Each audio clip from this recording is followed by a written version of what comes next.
Welcome to part 2 of Making Visits. Now, in part 1, we dealt with what visits are. We dealt with what happens in the car on your way to the visit, approaching the house. Now we are finally to the porch. And so right now, a lot of the information we're sharing that comes out of the Overflow Visitation Training Guide, and this is it's a great booklet for visitation program, a great booklet for training, and a lot of what we're teaching is coming directly out of that as well. And so we're on the porch right now. So one of the questions is, where do you stand on the porch? So think about this. You stand on the porch. If you ring the doorbell and the door opens and you don't take a step backwards, that's going to be really awkward because you're going to be right there in their face. And so look at the door. How will the door open? Whoever's taking the lead or whoever the talker is, they need to stand where they're not divided, where they're not talking through a screen or a glass door. So they need to stand so where the door opens, they're able to look and talk to the person. They're not shut out of the conversation. So pay attention. Where should I stand? How should we position our team? A lot of times on teams, if we have young ladies with us, we'll put them toward the front because it's less threatening. Now, I don't feel like I look threatening, but I am a guy, and an older lady might look out, and she's not going to want to answer for a guy, no matter how good-looking he might be. And so we'll put some young ladies up there closer, and a lot of times it's great if they do the talking too. So it's time you're going to knock. And so first, instead of knocking, ring the doorbell, but listen. You want to be quiet, ring the doorbell, and see if you hear anything. Now, if you don't hear anything, pause, just pretend that you did. So now sometimes if they have a dog, you'll ring the doorbell and you'll hear the dog. He'll tell you the doorbell's working. So if you ring the doorbell and you don't hear anything, then pause, wait a few seconds, and then give a nice knock on the door. Now, don't do the kind of, cutesy little knock on the door, knock, knock, knock, knock, knock, knock. You don't want to do anything like that. Don't bang on the door. It's not like you're breaking the door down. You want this to be a very gentle, hey, there's somebody at your door. And so knock very kindly at the door. Take a step back to give a little bit of room. Then pay attention to your body language. How are you standing? Where are your hands? Now, when I'm standing on the porch, I make sure my hands are visible. I don't put them behind my back because if a lady comes to the door and she peeks out the window and I'm standing there and my hands are behind my back, she doesn't know what I might have in my hands. She doesn't know what I might be hiding. So I want to be very visible. They're not behind my back. They're not in my pockets. They're where she can see. My hands are out in the open. And also, don't fold your arms. That's actually a negative body position. Folding the arms, it's physical body language for saying, I'm shutting you out. And it also kind of says, hey, I really don't want to be here, or something's not right. And so be careful what your body language says about you. And so they open the door. Now pay attention to their body language at the same time.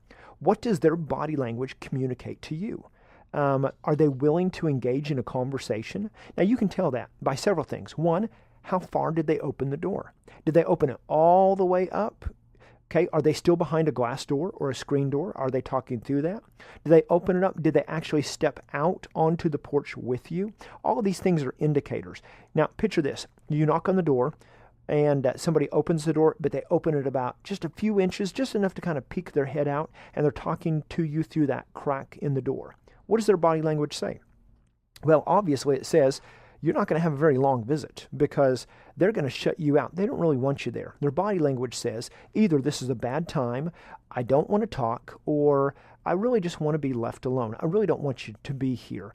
And so immediately that kind of visit, that's not going to last long. So in that case, I might say, hey, we're from, introduce our church name. I may not even say our names because I don't want to burn up my time. I want to get a track in the door if I can. I want to share my testimony if I can. I want to make the most of it. And so let's say they open the door at just a crack and I say, hey, we're from such and such church. Just want to see if we can be praying for you. And I know real quick, the answer is probably going to be no. And as soon as they say no, while they're already talking, that door's going to be moving. So in my mind, I know what I'm going to do next. And no, it's not stick my foot in the door. So they say, no, not really. Doing great here. The door's moving. I say, well, before we go, now I've already got in my mind because I've been paying attention. On my way up, I noticed that there was a bicycle in the driveway and that there's some kid shoes here. Looks like they've got a daughter. Looks like they've got a son, unless that boy is wearing pink shoes, And so they've got a daughter, they've got a son. I know about the ages. And you know what? I'm carrying something because I'm ready. Yes, I'm carrying tracts. We talked about that. I'm carrying a New Testament Bible. But sometimes I carry something else too. I carry balloon animals. Why? Because it can save a visit.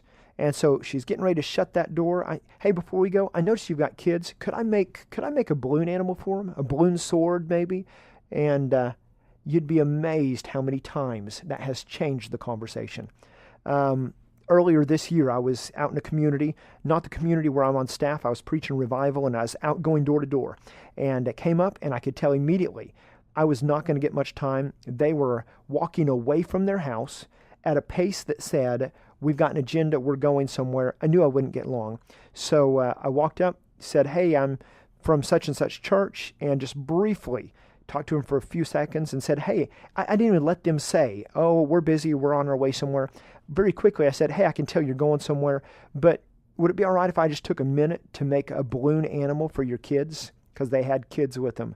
The open door right there. And they stopped walking and they said, sure. Now here's the power of a balloon animal. I blew up the balloon animal. Now I blow it up with my mouth. A lot of people use pumps. Either way is great. The only thing is on a visit, that means you got to carry a pump, which means find a small pump, something that's going to fit easily in your back pocket. Because if you're holding it in your hand, they're going to wonder what's in your hand before they open the door. So can I make them a balloon animal? They stopped walking. I blew up the balloon. Now I can make a balloon animal in very fast. I can make it in less than 10 seconds, easy. But my goal here was not to show them how fast I can make a balloon animal. My goal was to have a conversation.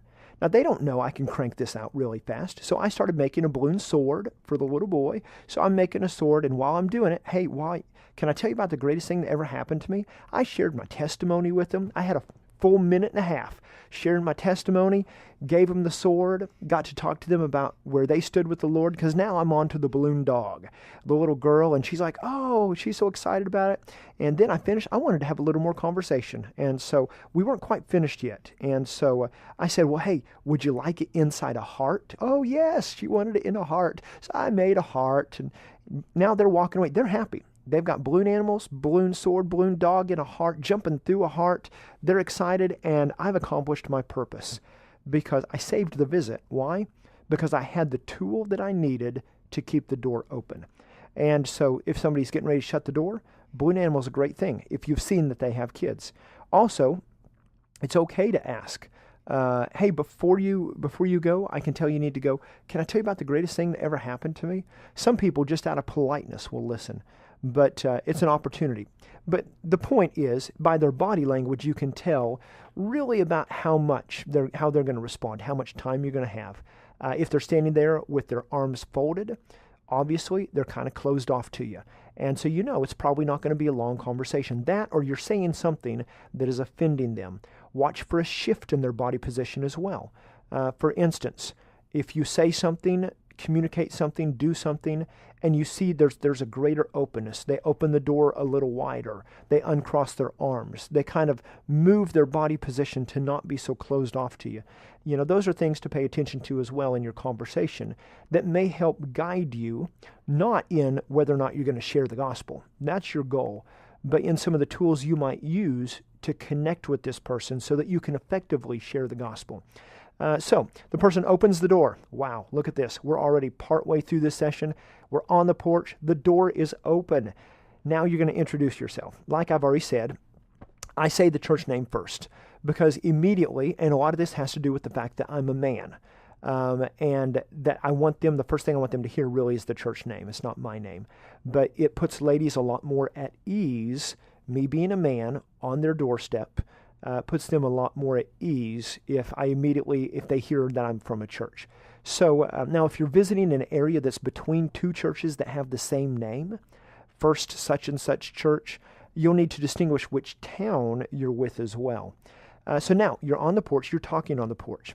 Most of your visits will never go beyond the porch. Now, 30 years ago, it was a different story. I started making visits when I was fourth grade. In fact, in third grade, I would sit in the car and my parents would go on visitation and they would come back and I would hear stories about how they just led a family to the Lord, how the whole family knelt down around the coffee table and prayed to give their lives to Christ. I grew up with that experience. When I was fourth grade, I saw my dad.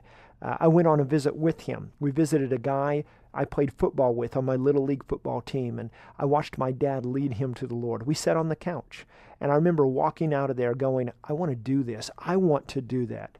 Basically, I want to spend my life doing this. And so I grew up being a part of visitation, really in a day where people were much more likely to invite you in. And it was a day that had a lot more trust as well. But these days, most of your conversations will be on the porch. But just because you don't get in, I've seen many, many people give their lives to Christ, and they came to Christ standing on their porch. Sure, it would have been more comfortable in the living room, but it was on the porch. Now, the fact that it's on the porch also means that your visit is going to be shorter than if you walk inside the house.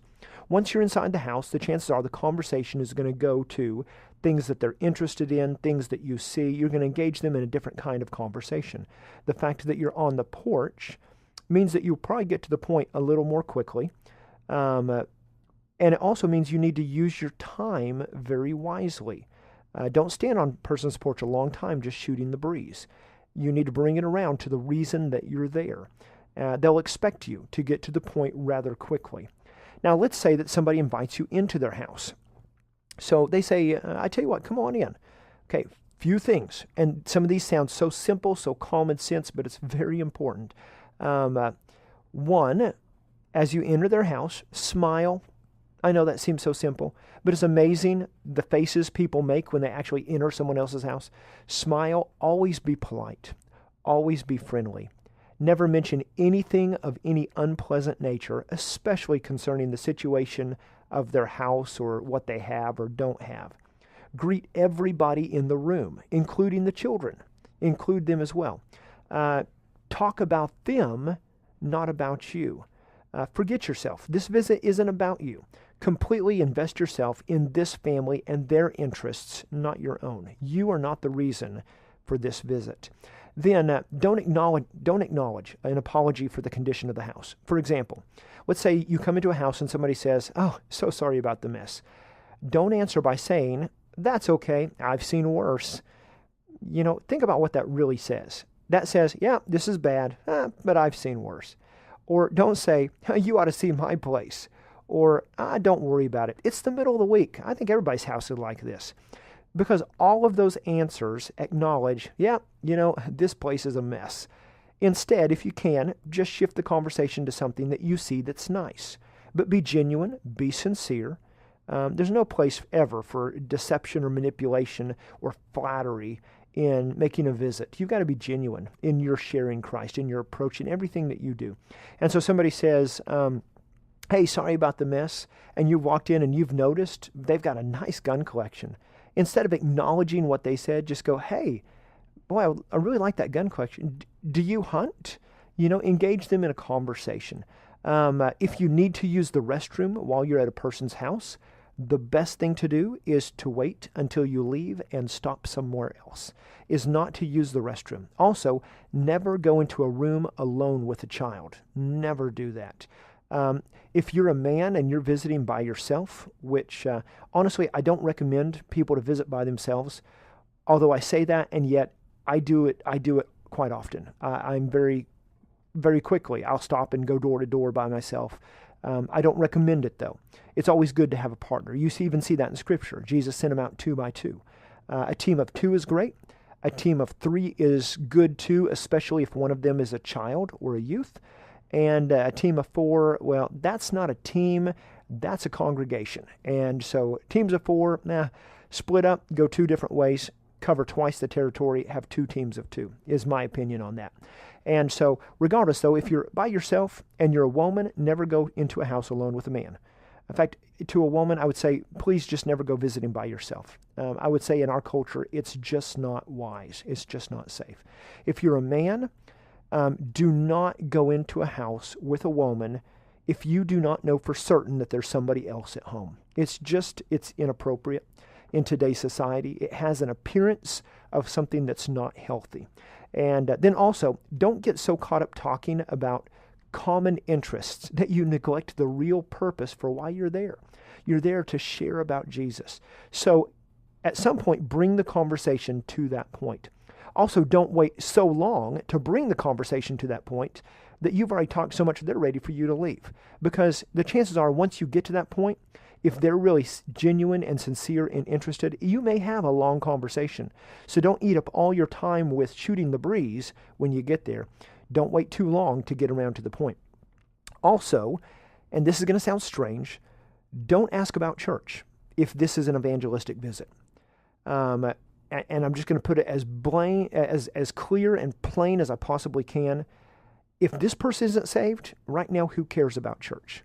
Okay, now some of you listening, you might disagree, and that's okay.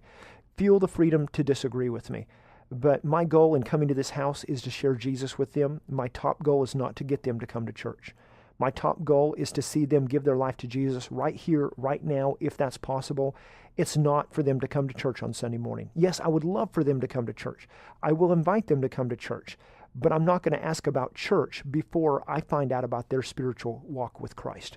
First, I want to know where they stand in their relationship with God. Now, so you come into the living room. Where are you going to sit? Position yourself for the right situation. In other words, you decided in the car who the talker is and who the listener is. You're walking in, and as you walk in, if you're not the talker, then you're going to be the person praying. You're the silent partner. Sure, you're going to be a part of the conversation. You've got a role, and we'll cover a little more later, but your role is to take care of distractions as they come up. You know, a baby starts crying. Now, you don't want to scoop up the baby, but you want to try to help. You know, a child's in the room. We even had people that used to carry coloring sheets. And so if a child came in the room being real noisy, you know, they'd pull out a coloring sheet and unfold it, a couple of crayons, and they would sit on the floor and color with the kid in the same room, or right there in visual sight of the parents. That way there's nothing weird going on. It doesn't have a strange feeling to it. But it was a distraction. They were running distraction. You're the silent partner. You're praying for what's going on, but you're very mindful. You're looking around. Your role is just as important as the person who's talking. And so position yourself. If you're the silent person, and I say silent, you're going to talk, but you're the person who's not the talker. If you walk into the living room and there's a couch and there's a recliner, go to the single chair. Because what this does, it positions the talker in a situation where they're going to be sitting closer to the people they're going to be talking to. So if there's two chairs real close and there's one chair far away, take the far away chair. Let the talker be close in there, and you're a little bit further back. Better for them to sit on the couch with somebody. Now, sometimes it's kind of awkward. You walk in, it's obvious they have their places of sitting. Sometimes people are already sitting in the room, and so your team might all end up on the couch together, and that's okay too. And if you're in that situation, and you're the talker, and it comes to the point in the conversation where you say, can I show you how you can give your life to Christ? And let's say you're going to do the drawing that we talk about in how to lead someone to the Lord in our sessions on salvation training. Simply what you'd do is you'd simply get up and move from where you're at on the couch over near where they're at. There's been many times where I'll move over, they're sitting in a chair, I'll kneel down next to them, and I'll start walking them through the plan of salvation. Now, I'm not so close that it's uncomfortable. I'm not so close that it's awkward, but I'm close enough that they can see what I'm doing, and they can hear very clearly what I'm talking about, and I'm explaining to them how they can give their life to Christ. So as you enter the living room, be very mindful of the situation, and then position yourself in the best way possible. And that's something you learn as you work with a team as well. Concerning the conversation, as you come in, you're going to notice things. We mentioned this. You're going to notice hobbies. I referred to like the nice guns they have. And hey, do you go hunting? You're going to notice, probably evidence of where they go to school, where they work, of their hobbies, sometimes their TV programs on. Now, if I enter a living room and the TV's on, a lot of times I will make the statement. I'll say, well, hey, if we're interrupting your favorite show, we can come back another time. And most of the time, what will happen is they'll say, oh, no, this isn't my favorite show. They'll grab the remote and they'll turn it down or they'll turn it off. And it's a great way Because if you walk in and that TV's loud, it's going to be a disruption while you're trying to talk. And sometimes they won't notice it. They'll just let you talk over it, but it's very hard. And so I walk in, TV's on. Hey, if we're interrupting your favorite show, we can come back another time. And, oh, no, that's all right. Come on in, have a seat. They grab the remote, TV goes off, and it's all the better now to have a conversation. And but make conversation. Look around at what's there. Engage them in conversation about their life. But again, don't get so lost in that you forget the reason that you're really there. You don't want to just have a great relational visit. You're there for the purpose of sharing the gospel. You're not going to be gimmicky about it. You're not a salesman, but that is your reason for being there. And you're going to be open and honest about that. So if you walk in and you see, hey, this guy's a fisherman, and you're a fisherman, and you love to fish, and he starts talking about his fishing stories. And now, here's something else too. Let him talk about his fishing stories. Don't dominate the conversation by you sharing your fishing stories. In fact, I would say, don't shift the conversation to you and your experiences, your stories about hobbies and interests. And no, keep the focus on them. Ask them questions. Let them share their stories. Listen to their stories. Hey, that's great, so forth, so on. Now be casual, just be relational, but also remember, you're not the reason that you're in their house. You're not there to talk about you. You're really there to talk about Jesus. And so watch those. Just be very mindful of the conversation. Then at some point, you'll need to shift that conversation from whatever you're talking about to the reason you're there. And it's real easy to do that. I mean, simply, hey, we don't want to be here very long, but the reason we came is, and then just fill in the blank. And it might be, or you might say, hey, we don't want to take up a lot of your time, but before we go, can I tell you about the greatest thing that ever happened to me? You see, you're already, by saying before I go, you're laying the foundation. I'm not planning to stay long. I'm going to go. But can I tell you about the greatest thing that ever happened to me? Or, hey, the reason we came by tonight, we don't want to take up a lot of your time, but I just was curious about your life and, in your opinion, what it takes for a person to go to heaven. Something else you could say is, hey, do you ever give much thought to spiritual things? Now, that's probably my least favorite question to ask. You can also ask, another common one is, what do you think man's greatest spiritual need is? Now, I don't use those a lot. In fact, I kind of stumbled over, in your opinion, what do you think it takes for a person to go to heaven? Because that's just awkward me to say. It's not my personality. And when I stumbled over that a minute ago, it's because I glanced over the book to look at that question, because it's not one that I use much.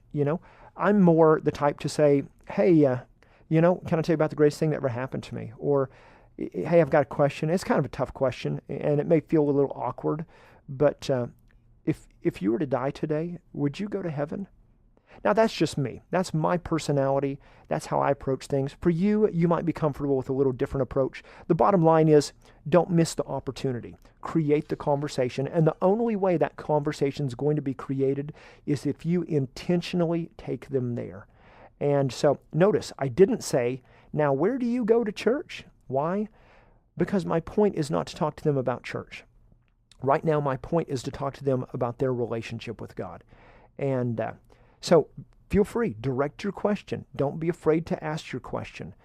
Don't be afraid to pull the conversation around to why you're really there. And then also, follow your gut. If you're on the porch and somebody invites you into their house, and in your gut you feel like it's not safe, don't go. If something in your gut says, I'm not okay with this, then it's very easy. Just simply say, oh, well, hey, I appreciate that, but we're not going to stay long. Really, we just wanted to, and then just get to the point. It's okay to do that. Hey, I appreciate that, but we were just dropping by real quick because we wanted to, and then just go on with however you're going to bring it around to the conversation. And so follow your gut. In the conversation, follow your gut as well. There may be times where God leads you to do something on a visit that would not fit ideally in the perfect training for a home visit, simply because God is leading you and God knows what needs to happen, and follow His leadership. And so let God guide you in your visits. In the next session, we're going to talk about some obstacles that you might face. And this is very important because I guarantee if you start making home visits, you are going to face some obstacles. Nobody can prepare you for every one of them, but you can be wise and you can learn from the experiences of others as well.